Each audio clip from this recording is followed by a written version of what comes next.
दोस्तों, मैं हूँ प्रगति और स्वागत करती हूँ आप सबका मेरे इस यूट्यूब चैनल पे जिसका नाम है खुशी मोटिवेशन। आज के इस वीडियो में जानते हैं दोस्तों जया किशोरी का जीवन परिचय, जो कि एक महान वाचक गायिकी है। सबसे पहले दोस्तों वो कहते हैं ना, यदि आप सफलता चाहते हैं तो इसे अपना लक्ष्य न बनाइए, सिर्फ वो करिए जो आपको करना अच्छा लगता है, जिसको आपको विश्वास है सफलता खुद ब खुद आपके पास चली आएगी। ऐसी ही कहानी किशोरी की है। भारत में कई ऐसे कथावाचक हुए हैं जिन्होंने भगवत गीता, रामायण, मीराबाई की कथा जैसे कथाओं का वाचन करके लोगों को आनंदित किया है। सबसे पहले दोस्तों, अगर आपने मेरे चैनल को अभी तक सब्सक्राइब नहीं किया है तो प्लीज़ जैसे सब्सक्राइब कर लीजिएगा, क्योंकि आपके लिए हर क्षेत्र से रिलेटेड अच्छी और प्रेरणादायी कहानियाँ लाती रहती हूँ, जिससे कि आपको प्रेरणा मिले और अपनी ज़िंदगी के हर क्षेत्र में सफल हो जाए। आज के वीडियो में मैं आपको महान गायिकी जीवन के बारे में बताने वाली हूँ, जिनका नाम है जया किशोरी। जया किशोरी ने बहुत ही कम उम्र में लोगों को भगवत गीता, नानी बाई का मायरा और रस्सी की भात जैसी कथाओं को अपनी मधुर तथा मीठी आवाज़ के माध्यम से लोगों को सुनाया है। जया किशोरी एक प्रसिद्ध कथावाचक है, जहाँ पर वो कई कथा का वाचन का प्रोग्राम करती रहती है। वहाँ लाखों लोगों की संख्या में वह सुनने के लिए आते हैं। तो जानते हैं दोस्तों जया किशोरी के जीवन परिचय के बारे में। सबसे पहले जानते हैं जया किशोरी बर्थ प्लेस और फैमिली के बारे में। जया किशोरी का जन्म 13 अप्रैल 1995 को राजस्थान के सुजानगढ़ में गौड़ ब्राह्मण परिवार में हुआ। जया किशोरी का रियल नेम जया शर्मा है। जया किशोरी पेशे से कोई साध्वी या संत नहीं है, वह एक सामान्य स्त्री है जो भजन तथा कथा का वाचन कार्य करती है।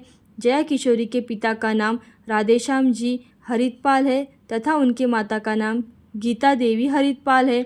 जया किशोरी अपने परिवार में अपने सभी भाइयों बहनों से बड़ी है। वर्तमान में इनका यह कोलकाता में रहते हैं तथा पूरे दुनिया भर में कथा वाचन का कार्य करते हैं। जानते हैं दोस्तों जया किशोरी की एजुकेशनल क्वालिफिकेशन के बारे में। जया किशोरी ने अपनी प्राथमिक शिक्षा महादेवी बिरला वर्ल्ड एकेडमी कोलकाता से पूरी की। इसके बाद आगे की कॉलेज की पढ़ाई से बीकॉम में डिग्री हासिल की और 2020 में पूरी कर ली। पढ़ाई के साथ ही जया किशोरी भक्ति के मार्ग पर भी आगे बढ़ने लगी, कई शास्त्रों वेदों की शिक्षा प्राप्त की।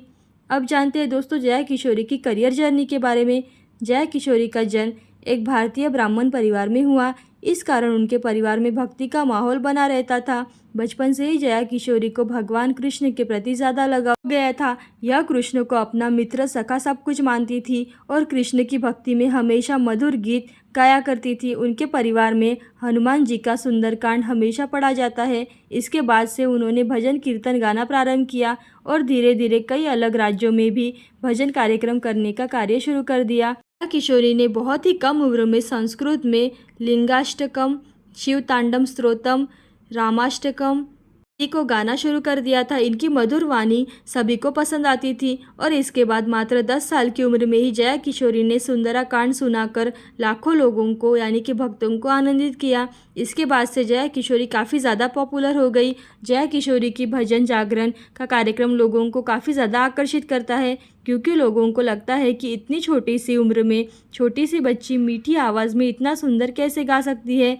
और यह वजह है कि जया किशोरी की आवाज़ काफ़ी मीठी और मधुर थी।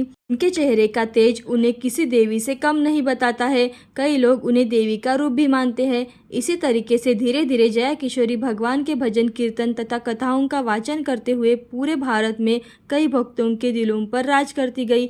बचपन से ही जया किशोरी भगवान कृष्ण की भक्ति करती आ रही है और कृष्ण की भक्ति में नाचती तथा झूमती उठती है।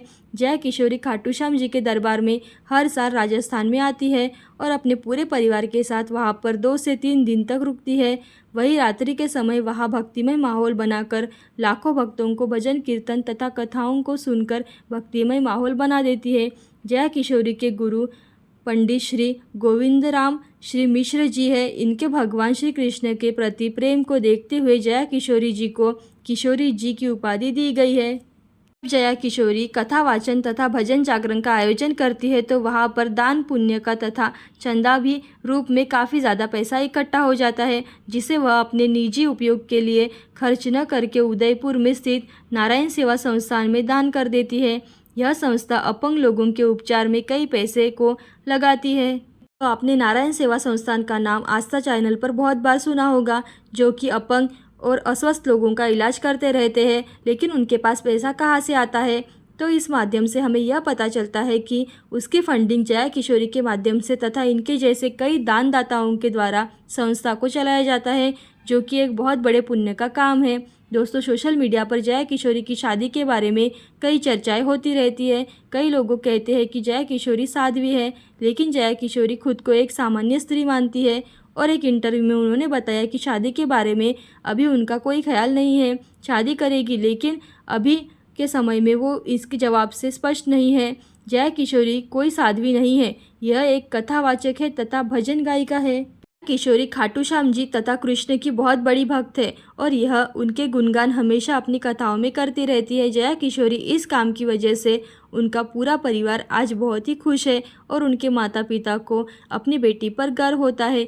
जया किशोरी सरल और सिंपल कपड़ों में रहती है, वह ज़्यादा फैशन तथा श्रृंगार नहीं करती है, बस उन्हें भगवान की भक्ति में ही आनंद आता है। अब जानते हैं दोस्तों जया किशोरी अचीवमेंट्स और नेटवर्क के बारे में। 2019 में हुए एक सर्वे इंडिया एशिया पोस्ट सर्वे 2019 यूथ आइकॉन युवा सर्वे रिपोर्ट के अनुसार जया किशोरी युवा आइकॉन के रूप में भी माना जाता है। सर्वे में 18,320 लोगों की राय ली गई थी और जया किशोरी को आध्यात्म की श्रेणी पर रखा गया था। ये हमारे भारतीयों के लिए बहुत ही गर्व की बात है। तो दोस्तों, कैसी लगी आपको जया किशोरी की प्रेरणादायी कहानी? ऐसे ही प्रेरणादायी और मोटिवेशनल वीडियो देखते रहने के लिए खुशी मोटिवेशन को लाइक शेयर सब्सक्राइब करें। थैंक यू दोस्तों।